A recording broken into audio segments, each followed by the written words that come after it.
xaalis bi yi ñu organiser élection yi. les 10 milliards il faut les justifier. eurobond yi il faut nga justifier ko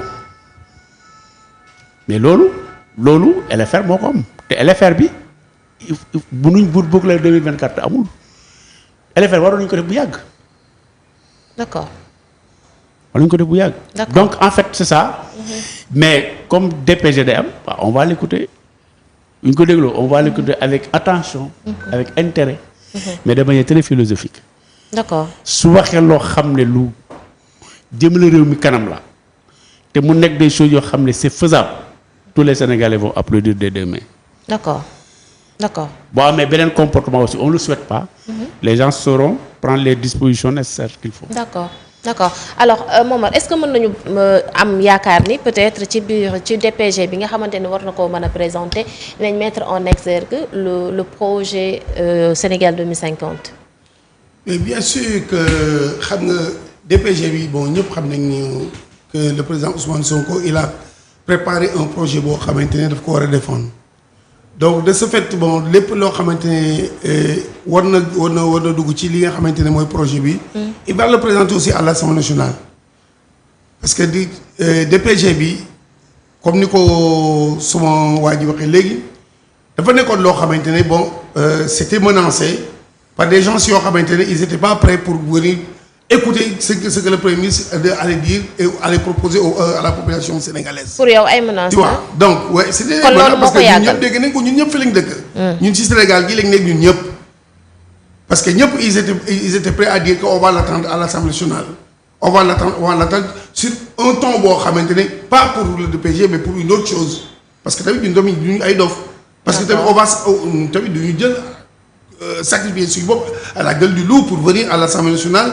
pour un travail boo xamante ne ça doit avancer le pays et ça concerne le pays pour écouter des gens yoo xamante ne ils étaient pas pour ça parce que majeure partie bi c'était ça bien vrai que bon y a des gens yoo xamante ne kenn du leen ko bañal y a des députés yoo xamante ne ils étaient à la hauteur bon pour discuter sur ces projets et tout ça mais il y avait d'autres yoo xamante ne ils étaient là-bas pour chahuter en quelque sorte loolu moo fi amoon donc ce que les Sénégalais attendent pour li nga xamante ne mooy DPG bi pour que le projet de Sénégal 2050 bi que dina am benn kii bu mu ci def benn avancement bu mu ci defee tout ça kooku dama ne Sénégalais yi bu soobee yàlla ils verront la solution et tout ça.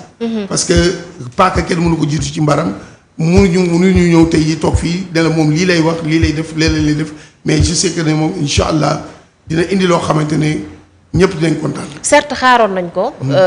jàpp nañ date ni dinañ ko def mais est-ce que du am benn chamboulement bu am comme ni ko Abdoulaye Ndiaye waxee ci temps bi nga xamante ni moom la ñu war a mën a jël def ko ak vote budget beeg ak LFR bi. mais xam nga temps bi dafa li ci gàllankoor. c'est très court dafa bari woon y avait beaucoup de choses yoo xamante ne moo nekk ci diggante temps boobu c'était normal que bon à 3 mois mënoon nañ ko def et tout ça bon.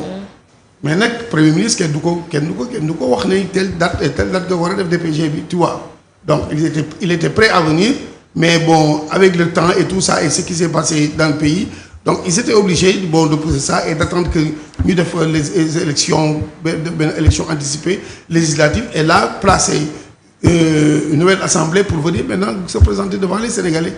c'est pas une chose boo xamante ne bon. d'accord dafa sonal nit ñi ou quoi que ce soit mais de toute façon ça va se passer et inchallah ñëpp dañuy xam.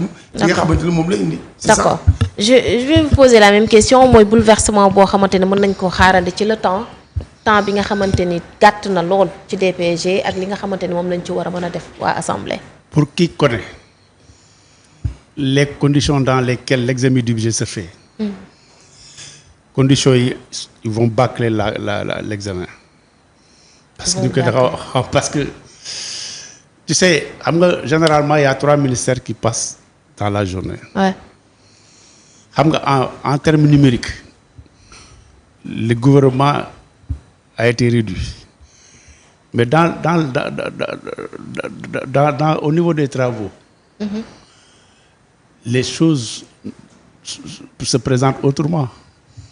Par exemple, je prends le cadre du ministère des Sports, de la Jeunesse et de la Culture.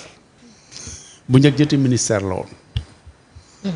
c'est un seul ministère avec des composantes différentes.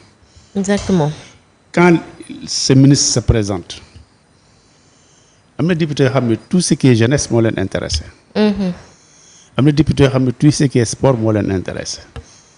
am na ñoo xam ne c'est la culture qui les intéresse. D'habitude ministère des sports culture mënoon na nekk 15 pages 20 pages mais avec kii tu auras un document volumineux mu mën a dem 40 pages ba 50 pages déjà la lecture la présentation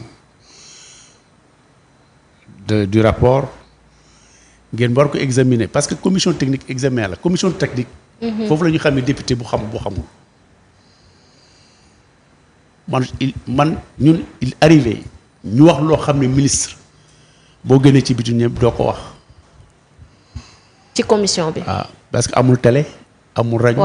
amul dara c'est à huis clos. député yi ak équipe ministre bi ñun suñu temps am na je me rappelle kenn mën na jóg ci ñun jóg wax un ministre ne ko tu es nul. parce que député yi. ñi xam ils préparent le dossier ils préparent la rencontre ils prennent des notes janoog ministre bi et puis y a pas un temps d'antenne tu peux parler pendant 10 minutes. D'accord. foofu moo tax ñu ne commission technique parce que technicité la da ngay xam wala xamoo. te dafay laaj temps aussi. day laaj temps. D'accord. Nous sommes arrivés avec un ministère pour éducation wala enseignement wala agriculture on démarre à 9h on termine à 17h30 pour un seul ministère. kon bu ñu boolee ci ñetti ministère xam nga bu ñu loolu laa wax. voilà tey s'il y a la présence pratiquement parce que commission technique député même boo bokkul sax ci commission boobu. am nga droit ñu assister. day fees del ça dépend ci ministère yi. day fees del et chacun veut parler. Chacun veut parler parce que ñii ay considération technique générale la ñu andi ñii pour seen ay dëkk la ñuy wax ñii il interpelle le ministre sur des questions qui concernent leur ville leur département qui concernent au plan au niveau national mais donc faire ça en une semaine ay yooyu nga ne pare nga da nga de war a dem plénière je me pose énormément de questions man dama defoon naa benn papier sur ma page Facebook ma ne que on peut régler la situation autrement en faisant quoi que le ministre chargé des relations avec les assemblées à travers les institutions effectivement avec la bénédiction du premier ministre mu demande à rencontrer les présidents du groupe parlementaire et les non inscrits pour leur dire que nous sommes dans une situation assez particulière minuit la ñuy arrêter travaux yi et il faudrait qu'on travaille nañ yóbbu affaire bi comme au temps de Wade. muy lan c'est exceptionnellement cette fois-ci ñu dem ba 2h du matin. d'accord. mu am débat yu sérieux. pour mën a am assez de temps. et loolu bu ñu ko defoon les présidents du groupe vont l'accepter. parce que souvent ñi ceux qui sont dehors. image bi ñuy am ci député yi ak quand on est ensemble bokkul boo leen fekkoon tey. heure pause nga fekk leen ci restaurant bi da ngay di du ñi ñoo doon wax sànq. ça c'est clair. parce que souvent ñooy bokk ay commission ñooy defandoo ay formation ñooy voyager ndoo dañ ci ñoo xam dañuy dem ba doon ay xarit. ça c'est une vérité c'est ce qui existe à l'Assemblée nationale. donc gis nga yi gars yi doon wax bi ñu 14e législature ne dañu bëgg a def lii loolu yooyu ay faux problème la volonté moo amuloon. pour def DPG bi. waaw de volonté moo amuloon. d'accord. parce que bu volonté amoon. waaw bu ñu ko réglé woon on aurait réglé ce problème depuis belle lurette te le gars. parce que ñoom ñoo nekk au pouvoir. ñun Benno Bokk Yaakaar même si c'était majoritaire ñoom dañuy sóoraale population bi parce que ku ci nekk sa image de marque ngay dawal et quand le groupe décide. ne bon on va aller à la DPG kàddu yu rafet lañ bëgg. et donc c'est le premier parce que su jàllul on va vers l'inconnu et c'est les gars ñun ñëpp ay am problème maintenant nag tu peux poser des questions par rapport à la manière de pratiquer Ablaye Wade. waaw. bi mu yéegee pouvoir il était minoritaire à l'Assemblée nationale. exactement. xam na la def il a convoqué tout le groupe socialiste au King Fahd. pour waxtaan ak ñoom daal ñu mën a def. su ma neexoon suba ma tas assemblée. mais je ne le ferai pas je vous fais confiance. lu ma andi baax na jàll leen ko lu baaxul leneen ma fii moo baaxul ngeen yóbbu ma yóbbu ngeen yóbbul ma ko en seconde ne nii lañ koy defee nii rek ma def ko ngeen andi mu jàll.